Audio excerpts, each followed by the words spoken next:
Hello students, I am Sunita Pawar, lecturer of ENC department, SJPN Trust Polytechnic, Nirsoshi. Today we will see the first unit of medical electronics, bioelectric signals. On this chapter you are getting the questions up to 15 marks. First topic is resting potential of the cell. Inside and outside of the cell, electrolyte solution is present. In this electrolyte solution, the main principal charges are sodium, potassium and chloride ions are there. At the resting state, cell membrane have some characteristics, and because of these characteristics, sodium ions jump outside the cell. Then because of this movement of sodium ions, outside of the cell is the more positive ions are present. So to balance this charge, some potassium ions are tried to jump inside the cell. But this movement of potassium is very slow as compared to the sodium ions. And because of this movements of the ions, we are getting the imbalance across the cell membrane. And across the cell membrane, potential is developed. When this potential is measured using the electrodes, then it gives minus 90 millivolt. And this potential is called resting potential of the cell.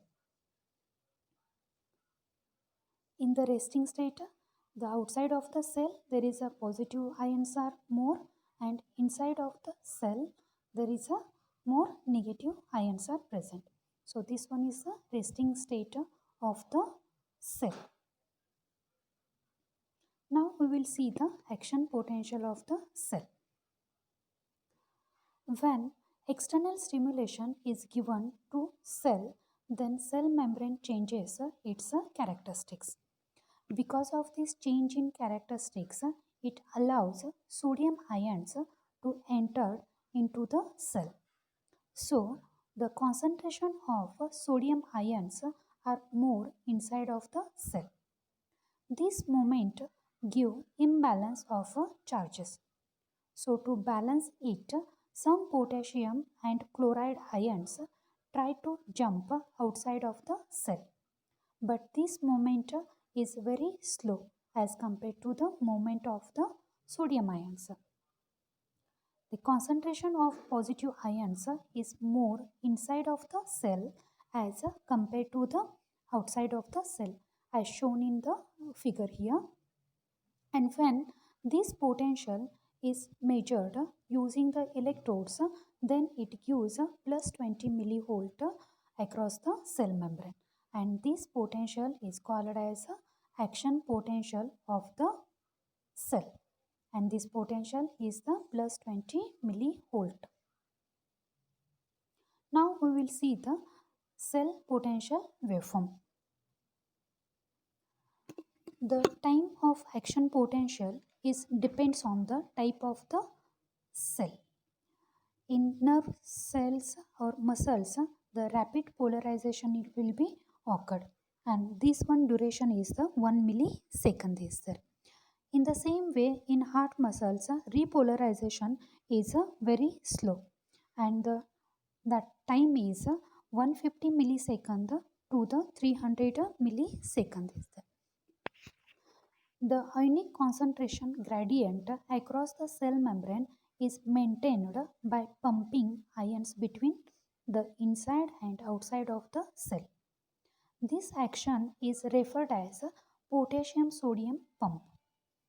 To excite the cell, minimum stimulation is required and is called stimulus threshold.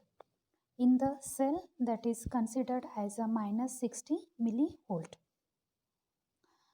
The two types of stimulations are used in the stimulation process, that is a voltage and current in short and longer term. If suppose a short pulse is used, then intensity is the high, If longer term is used, then intensity is less. A stimulus voltage it generally does not affect a cell while it is changing its polarization. Once a cell is polarized, then action potential is generated. Following the generation of the action potential, there is a brief time period is there, and that time period is called as a absolute refractory time period. During this time period, if suppose you are given the strongest stimulation for the cell, then that stimulation is not affect on the cell. That time is called as a absolute refractory time period. Means within this time period, if suppose we are applying the external stronger stimulation, then that stimulation is not having any effect on the cell. Following this absolute refractory time period occurs the relative refractory time period. So during this relative refractory time period, if suppose we are giving a stronger stimulation for the cell, then cell is remains into the action state only, and that time period is called as a relative refractory time period. So whenever we are writing the answer for this cell potential waveform, then the waveform is very important. So during this starting, it's a resting state of the cell is there.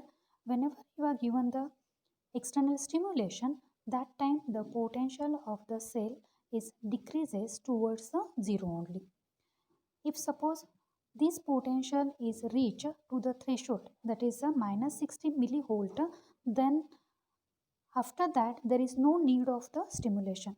Means you can remove the stimulation after to reach this voltage. Once the potential is reached to the minus 60 millivolt, then the potential is continuously increases towards the positive, and it generates a plus 20 millivolt. That is the action potential. It is the electrocardiogram is there. So ECG means what? It is a graphic recording or display of the time variant voltage generated by the muscles of the heart during cardiac cycle. In complete one heart cycle, it includes three waves, that is mainly P wave, QRS wave and T wave is there. So first one is the P wave is there. So in the diagram it's showing that is a P wave, QRS wave and T wave. These are the main three important waves are there. So in the P wave, actually this ECG waveform, it's nothing but the depolarization and repolarization of the both atria and ventricles, and this electrical representation we are representing in the voltage form. That one is nothing but the ECG waveform is there. So first one wave is the P wave. This P wave is nothing but the atrial depolarization and contraction is there, and during this P wave we are getting the amplitude of 0.1 to the 0.3 millivolt is there. Next one is the QRS wave is there. So QRS wave is considered as a complex wave because during this QRS we are getting the two process. The one is the repolarization of the atria, and at the same time we are getting the depolarization of the both ventricles. So QRS is considered as a complex wave. So during the QRS we are getting the ventricle depolarization and contraction. At the same time we are getting the repolarization of the atria. Next is the T wave is there.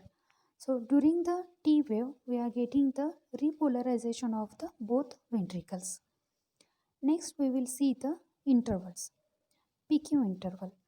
It indicates the time between the onset of atrial muscle depolarization and onset of the ventricular muscle depolarization, and this time is usually 0.15 second to the 0.16 second. Next, QRS interval is there. It indicates the time between onset of ventricular muscle depolarization and onset of ventricular contraction, and the time is 0.09 second. Next, ST interval. The time interval between onset of ventricular muscles contraction and the start of ventricle repolarization. Time is 0.05 to 0.15 second. Next, TPV interval is there. It is the time between two successive ventricular depolarization. T waves. This interval represents repolarization of both ventricles. U wave. The presence of U wave is believed to be the result of after potential in the ventricular muscles, and this one is considered as a reference before start the next heart cycle. So in this we have to draw the waveform properly, and you should show the indication, that is a P wave, QRS wave, T wave, intervals. All these you have to show the properly. This question you are getting the either 5 marks or 10 marks.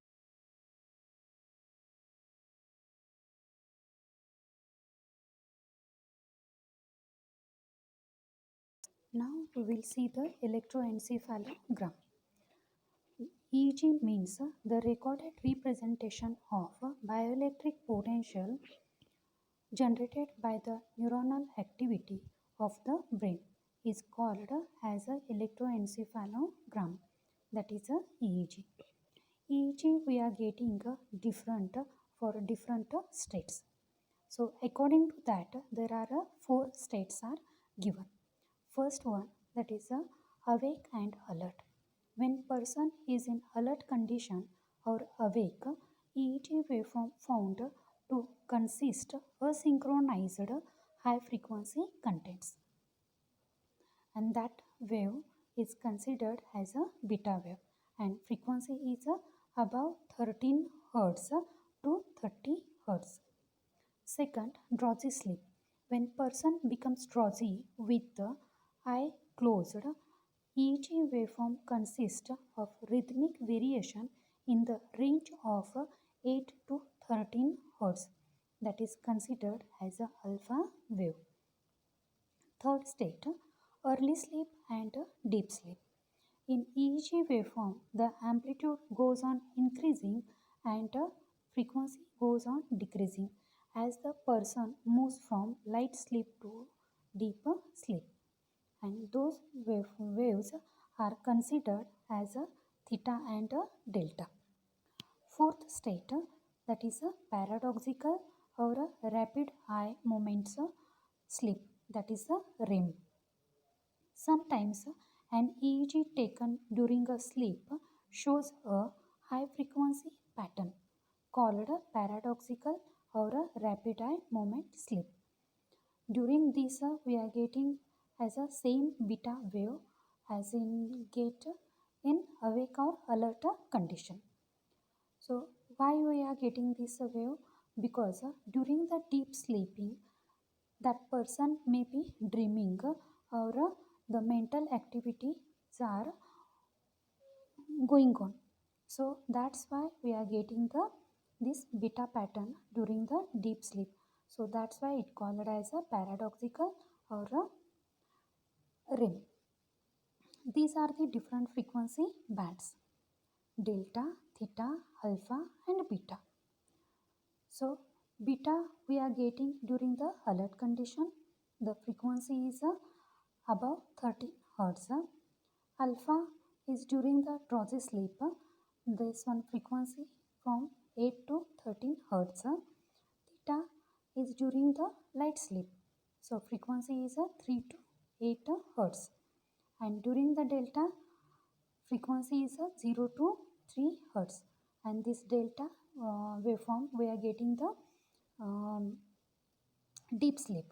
So whenever we observe this waveform, as the person it transfer from the alert condition to the deep sleep, then frequency is goes on decreasing and amplitude of the wave is goes on increasing. So in this way you can remember these frequency bands. First band is the delta, that is a 1 to 3 hertz. This band has a frequency of 0 to 3 hertz, or lesser it tends to be the highest in amplitude and the lowest frequency.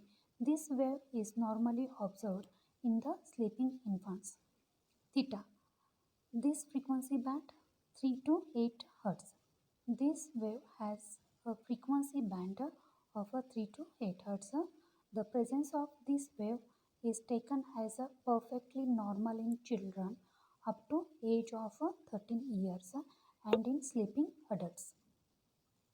Alpha wave. This is wave has a frequency band of 8 to 13 hertz. This wave appears when closing the eyes and relaxing, and disappears when opening the eyes for alerting by any mechanism like thinking or calculating. It is major rhythms seen in normal relaxed adult persons. Beta wave. This wave represents fast activity and has a frequency band of 13 Hz and above up to 30 Hz. It is the dominant rhythm in patients who are alert and anxious or have their eyes open, and is generally regarded as a normal rhythm. So on the frequency band you are getting the question for the 5 marks. Next we will see the electromyogram, that is the EMG. The contraction of the skeletal muscles results in the generation of action potentials in the individual muscle fiber. Record of this potential is called as a electromyogram, that is the EMG. This one is a typical EMG potential waveform is there. In skeletal potential generated during the contraction and repolarization is very fast. The action potential lasting only within milliseconds. Similarly, activity is observed in the heart muscles, but repolarization is very slow process as compared to the skeletal muscles. Most EMG measurements are made to obtain the indication of the amount of activity of a given muscles or group of muscles rather than of an individual muscle fibers.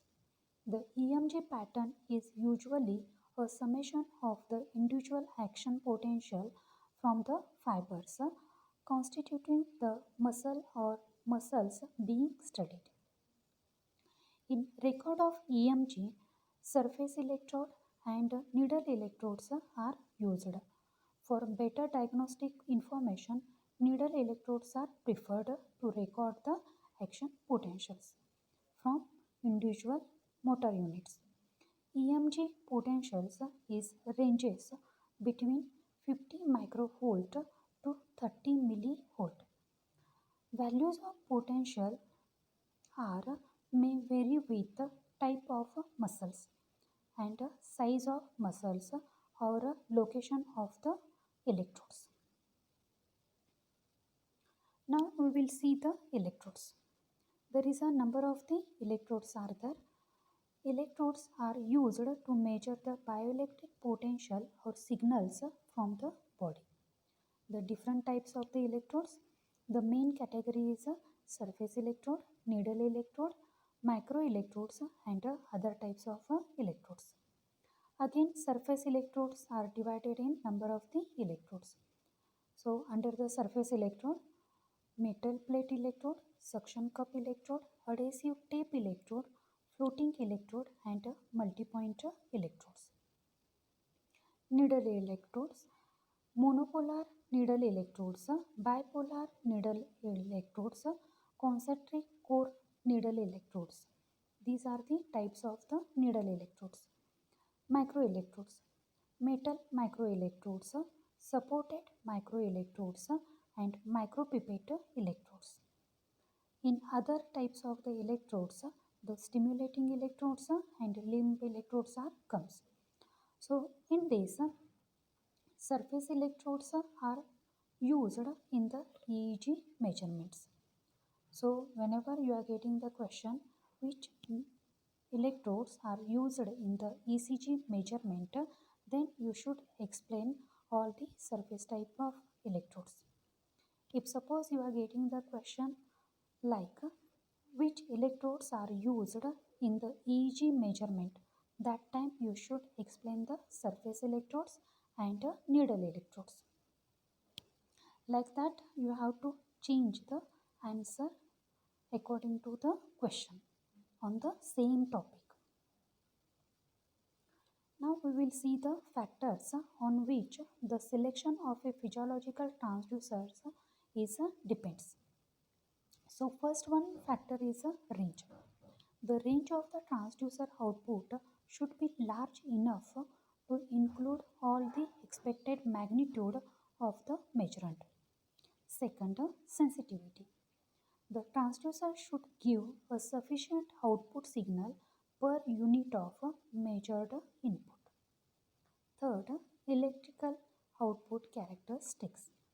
The electrical characteristics like output impedance, frequency response and response time of the transducer output signal should be compatible with the recording device. Next, physical environment. The transducer selected should be able to withstand the environmental conditions like temperature, means change in temperature, shock and vibration, moisture, etc. Last is the errors. The errors occur during the transducer operation or those errors are caused by environmental condition of the measurement should be small enough or controllable enough so as to provide reliable output.